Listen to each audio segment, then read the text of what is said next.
दोस्तों, जय श्री कृष्ण, राधे राधे।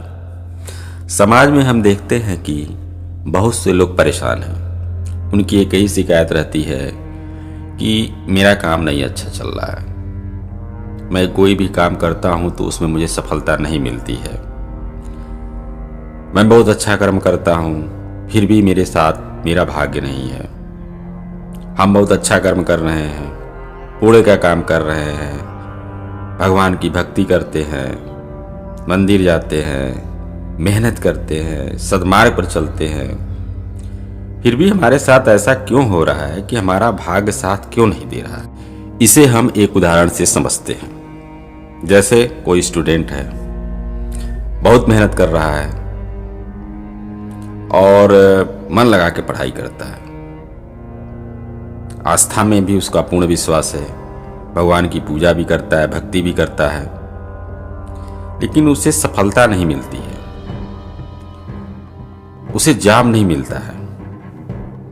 फिर वो सोचता है कि मेरे साथ भगवान ऐसा क्यों कर रहा है, हमें जाप क्यों नहीं मिल रही है। और फिर वो ईश्वर के ऊपर उंगली उठाने लगता है कि भगवान, मेरा भाग्य कैसा लिखा है कि हम इतना मेहनत करते हैं और हमें सफलता नहीं मिलती है। वहीं कुछ ऐसे स्टूडेंट होते हैं जिसको हम देखते हैं, चाहे आपके भाई हों, चाहे आपके कोई रिलेटिव हों, वो बहुत कम मेहनत करते हैं, मीडियम, और उनकी भगवान में बहुत ज़्यादा रुचि भी नहीं रहती है, बहुत मेहनती भी नहीं होते हैं, लेकिन उनको सफलता मिल जाती है, जल्दी मिल जाती है। तो आदमी सोचता है कि अरे भाई, मैं तो इतना मेहनत करता हूँ, मुझे सफलता नहीं मिलती, और ये स्टूडेंट है हमारे जैसा मेहनत भी नहीं करता है, फिर भी इसको सफलता क्यों मिल जाती है। भगवान ऐसा क्यों करते हैं। उसका भाग्य भगवान ने बहुत अच्छा लिखा है और हमारा भाग्य भगवान ने अच्छा नहीं लिखता है। दोस्तों, आज हम आप लोगों से चर्चा ये करेंगे कि भाग्य में जो लिखा है उसे किसने लिखा है, और जो भाग्य बनाया है वह भाग्य बनाया किसने है। जब तक हमें इस सत्य का पता नहीं चलेगा, हम भगवान के ऊपर उंगली उठाते ही रहेंगे। यदि आपके साथ ऐसा हो रहा है तो इसका क्या कारण है। भगवान ने हमारे साथ क्या अन्याय किया है। जो लोग भक्ति करते हैं, ध्यान लगाते हैं, पूजा करते हैं, उनको सफलता नहीं मिल रही है, और जो लोग भक्ति में कम मन लगाते हैं, ध्यान कम करते हैं, मेहनत कम करते हैं, उनको सफलता क्यों ज़्यादा जल्दी मिल जाती है। तो दोस्तों, भगवान किसी का भाग्य नहीं लिखता, हम स्वयं ही अपने भाग्य के निर्माता हैं, और जैसा चाहें हम अपने भाग्य को लिख सकते हैं। सपोज करिए कि किसी को जल्दी जॉब मिल जाती है, तो इसका अर्थ ये है कि उस व्यक्ति ने पूर्व जन्म में बहुत अच्छा काम किया है, श्रेष्ठ काम किया है, पुण्य का काम किया है, सद्गति के मार्ग पर चला है, और आज प्रेजेंट टाइम में भले ही वो ऐसा नहीं कर रहा हो, लेकिन पिछले जन्म का जो कर्म है उसका फल वो भोग रहा है। हम अब तुलना किससे करते हैं। हम अभी अपने वर्तमान की तुलना करते हैं कि देखिए, हम बहुत मेहनत कर रहे हैं, वो कम मेहनत कर रहा है। हम बहुत पुण्य का काम भी करते हैं, भगवान की भक्ति भी करते हैं, वो ऐसा नहीं कर रहा है, उसको सफलता मिल जा रही है, हमको नहीं मिल रही है। तो दोस्तों, कहने का मतलब ये है कि हमारे साथ दो कर्म चलते हैं। एक अभी का जो हम कर रहे हैं कर्म, और एक पास्ट यानी भूत का भूतकाल का, जो पिछले जन्म में मैंने कर्म किया है, ये दोनों कर्म मिलकर हमारा भाग्य लिखते हैं और दोनों का फल हमें मिलता है। आज जो आप अच्छा कर्म कर रहे हैं, इसका भी फल आपको मिलेगा। आपके साथ जो हो रहा है वो आपके पूर्व जन्म के कर्मों का फल है। तो जैसा कर्म आप किए हैं वैसा ही फल आपको भोगना पड़ेगा। जीवन में कठिनाइयां बहुत आती हैं, कई प्रकार की कठिनाइयां होती हैं, वह सब आपके कर्मों का फल है। इसलिए आप भगवान को दोष नहीं दे सकते,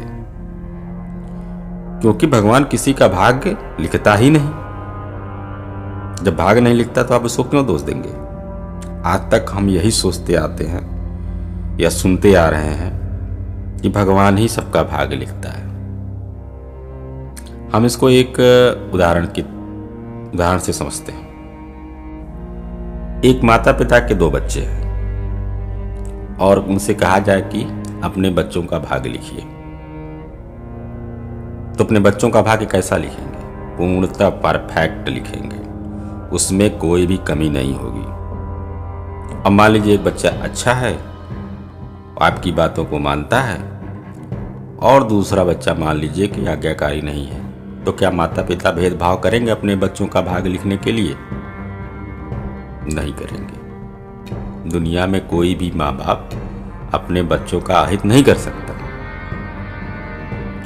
तो सोचिए, माँ बाप जब अपने बच्चों का भाग्य लिखने में अहित नहीं करेंगे तो ईश्वर क्या है? ईश्वर को भी तो हम अपना माता पिता मानते हैं। तो फिर ईश्वर हमारा भाग्य क्यों खराब लिखेगा? आप जरा सोचिए। तो आप सोचिए कि अगर ईश्वर हमारा भाग्य लिखेगा तो क्या ऐसा लिखेगा कि दुनिया में किसी एक व्यक्ति को इतना गरीब बना देगा कि उसे रोटी न मिले, पहनने के लिए कपड़ा न मिले, रहने के लिए मकान न हो, वो जीवन भर संघर्ष ही करता रह जाए। वहीं दूसरी ओर किसी को यह पता ही नहीं है कि हमारे पास कितनी दौलत है, कहां कहां मेरा मकान है। क्या भगवान इस तरह का भेदभाव कर सकता है? नहीं ना। जब हमारे माता पिता हमारे बीच भेदभाव नहीं कर सकते तो ईश्वर कैसे भेदभाव कर सकता है? नहीं कर सकता दोस्तों। यह सब हमारे कर्मों के द्वारा लिखा हुआ भाग्य है। इसलिए इस बात को याद रखिए कि भगवान हमारे जीवन में हस्तक्षेप नहीं करता है, बल्कि भगवान हमारे कर्मों का फल देता है। इसलिए हमें भगवान को दोष नहीं देना चाहिए कि भगवान हमारे साथ ऐसा कर रहा है, हमारा भाग्य अच्छा नहीं लिखा है। इसलिए यदि हमारे भाग्य में कमी है तो ऐसा सोचिए कि ये कमी हमारे ही कारण है। हमने ही ऐसा कर्म किया है, उसी का फल हम भोग रहे हैं और इसे मैं ही ठीक कर सकता हूँ। इसीलिए जो कुछ आत्माएं होती हैं जो पूर्व जन्म में अच्छे कर्म किए रहते हैं और भले इस जन्म में अच्छा कार्य न कर रहे हों, लेकिन उन्हें सफलता मिल जाती है, उन्हें खुशी होती है। तो यह सब क्यों होता है? क्योंकि उन्हें अपने पूर्व जन्मों का फल मिल रहा है। आप भी कर्म करते रहिए, समय आने पर उसका फल आपको जरूर मिलेगा।